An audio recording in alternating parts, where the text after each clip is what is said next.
Zeroing your target knobs.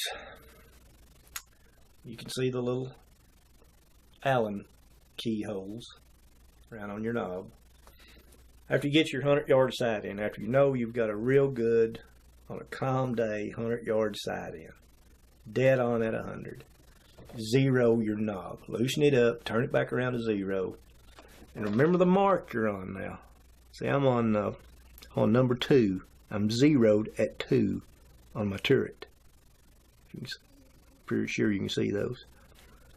That way, when you get it all zeroed in, you know, if you got a drop chart, go to Hornady.com and many others. Make yourself a drop chart. I think dead on with this at 400 yards is like 5 minutes. So you just turn up to the number 5.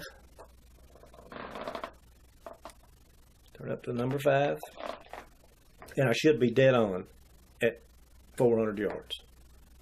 You know, or whether it's 6 minutes or 7 minutes or 8, whatever, should be dead on. Turn it back around to 0 when you're done, and then when you go to 300 yards, look at your drop chart and it says probably 3 inches. Well, go to the number 3.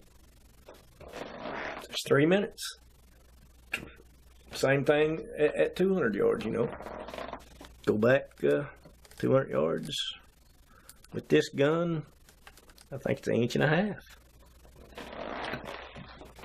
That's all you got to do. I mean, it's so simple, and you don't get lost, because when you're shooting at 400 and you're not even hitting your target paper, and you're thinking, what did I do wrong? Where am I at?